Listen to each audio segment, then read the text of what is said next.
Welcome back to the channel, everybody. Today we are talking about my top 10 movies of 2023. 8, 7, 6, 5, 4, 3, 2, 1. So going over the list to try to figure out what my top 10 was and all of my honorable mentions, I realized that last year was a really long year of just good movies. There was even my letterbox, which I have all of the movies that I watched, which was like 40 some, even the worst one wasn't like awful. If you're wondering what it was Exorcist Believer. But even then, it was like passable. It wasn't like I watched anything that was atrocious last year. And that was just pretty good. And it sucks because even with all of the movies that I did get to watch, if you can believe it, there's still like 20 or 25 that I didn't get to see that I really wanted to. There's just so many that come out in a year anymore, so many good ones, but at a certain point, you just have to nail it down, say what your top 10 were, and I don't think that any others are going to surpass the ones that I have in my list. However, I do just want to note, I have not seen Past Lives, and if one of them was going to, I would think it probably would be that one, but I don't know for sure. All right, let's just start off with some honorable mentions. Totally Killer, The Boy and the Heron, No Hard Feelings, No One Will Save You, Talk to Me, Killers of the Flower Moon, and the Teenage Mutant Ninja Turtles Mutant Mayhem. At number 10, The Hunger Games, The Ballad of Songbirds and Snakes. I'm honestly surprised that this ended up being in my top 10, just because when I first saw it, if you saw my review, I did have a problem with the pacing only because I read the book. But if I'm watching it just as its own movie, I still have yet to see it again because right now it's able to be rented for $19.99, and I'm not going to do that. I did think that it was pretty phenomenally done, considering it was a 520-page book, and they pretty much got everything in there. And the cast was incredible. The visuals were incredible. It was honestly such a fun movie to watch once I put aside, okay, there's going to be some things from the book that are sped up or cut out. Of course, I can't blame them for that because it's so hard to do that nowadays with so many incredible books coming out that are just so long. Number 9. Poor Things. I really wanted to see this movie before I made my top 10 because I just had a feeling it was going to make it onto the list, and I was right. This movie was just so wacky and wild and fun, but also had really great themes and an incredible story. I loved the visuals. I just knew as soon as I saw the trailer for the movie that I was like, this is going to be really interesting. It's going to be a cool watch. It just lived up to the hype. It was so much fun, but it wasn't so weird that it took you out of it or was like, what am I even watching? It was just cool. I had a good time with it. At number 8, Godzilla Minus One. This is the only one on my top 10 that I didn't actually get to do a full review for, but I did talk about it at my end of the year live stream. And it absolutely deserves a spot in this top 10 because, if for nothing else, visually, it was just incredible. I mean, there are just one or two sequences in this movie that I cannot imagine seeing anywhere other than the big screen for at least the first time. It just would never be the same. And even though it started out with what I thought was going to be kind of a generic story or romance, it actually was so powerful by the end. They made it such a deep emotional connection that there were parts of it that the audience actually cheered for. Everything about it just felt so huge and kind of scary, even though it's Godzilla and I'm expecting, he's just going to be walking around like this. The music, everything just made it so epic. Number 7, Oppenheimer. Part 1 of 2 of the Barbenheimer experience. And I have to say, just experience aside, the movie itself was so good. Again, this is another one that I had, when I watched it the first time, I had a little bit of issues with the pacing. But the more I think about it, it kept me on the edge of my seat the whole time. And it feels so big and epic. I think this seems to be a running theme with all of them on my top 10 is that it feels huge and epic in a lot of these. And this one is absolutely up there because of the cast, the ensemble, the pacing, the quick motion and everything that goes into this movie visually and musically, and everything about it just feels ginormous and it just feels like such an experience.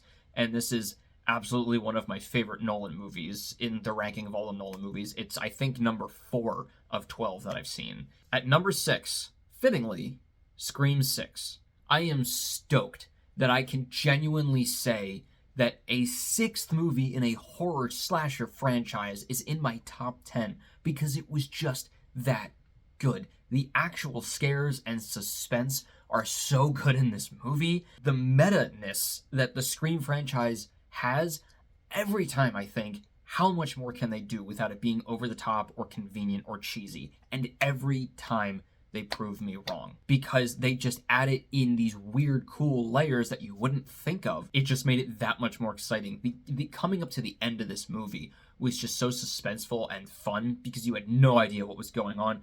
Obviously, you're waiting for that reveal. A lot of people thought it would be Matthew Lillard, and it wasn't, but that was okay. Honestly, even past that, it was so cool how they just tied in all of the movies up till this point into one thing.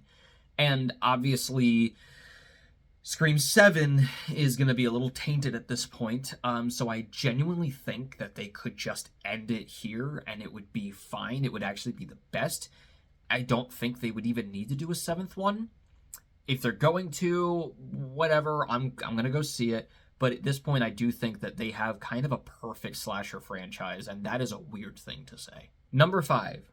Spider-Man Across the Spider-Verse. Of course, this is one of the best superhero and best movies generally to come out this year. It was incredible, the amount of work that they put into some of these sequences. 4 years of design for one chase scene is wild, but man, it paid off. It's one of those that definitely feels like a part 1 of 2 because you're getting into a lot of the action and a lot of the big stuff and reveals happening towards the second half to the end of the movie. But every part of this movie is so emotional. It's so well done. With so many reveals and so many climactic moments. And at the heart of it, they're always keeping the characters and the story and the emotions right there at its core. Number 4, Guardians of the Galaxy Volume 3.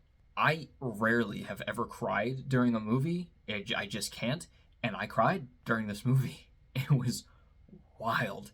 And a lot of people say that they layered on the sadness and the emotion just to make it seem better, and that's kind of a cheap way to do it. I don't think so. I think this was very, very much earned. It was focused on a character who has always been sort of the background character for a lot of them, not the very first one you think of when you think of the Guardians. And I think that it just worked so unbelievably well. And if they were going to end the Guardians trilogy, or just the Guardians ensemble as a whole in all of these movies, it's very sad and it's very hard to do that. I think they did it very, very well because it feels different, but things are going to be different. You know, it's not going to be like it was pre-Infinity War. It's going to be different, and I think they wrapped it up so well. And of course, I think we're going to see a couple of these characters in the future some more. It was so good. One of the best that Marvel's done in the last couple of years. At number 3, The Holdovers. This is one of those movies that I hadn't heard of anything until everyone was talking about it, and the posters were coming out, the trailers were coming out, and suddenly everyone was like, you need to see this movie. And it's great because it is a small movie, it's a sort of indie movie, it's very quiet, it's a slice of life, and yet it's getting so much attention and it's getting so many awards because it is just that good. Aside from the fact that it is a Christmas movie, so that already puts in the minds of viewers a lot of, oh, this is going to be nice and fun and cozy. It's funny. It's heartwarming. It's conflicting. And it's just one of those movies that every scene that happens and how they pace it and how they direct it and how it's written and everything just feels like, yes, it just comes together so perfectly. It's one of those that I definitely can see as being like the new Christmas classic. And, you know, to top it all off, Paul Giamatti won the Golden Globe and then went to In-N-Out Burger and just sat it on the table. I mean, what a class act. These top 2, I'm honestly surprised, to be honest with you. But I think I'm honestly just focusing, this past year I really focused on movies that I just enjoyed more so than anything else. Even if people are like, really, that's your top 2? They were just fun to me. At number 2, Dungeons & Dragons Honor Among Thieves. I know, but this is the movie I probably actually saw the most this year. I saw it 3 times, and every time it was so enjoyable. I loved the crap out of this movie because it taught me that it doesn't have to be gritty Game of Thrones to be a fun fantasy in the world of D&D and monsters and magic and men.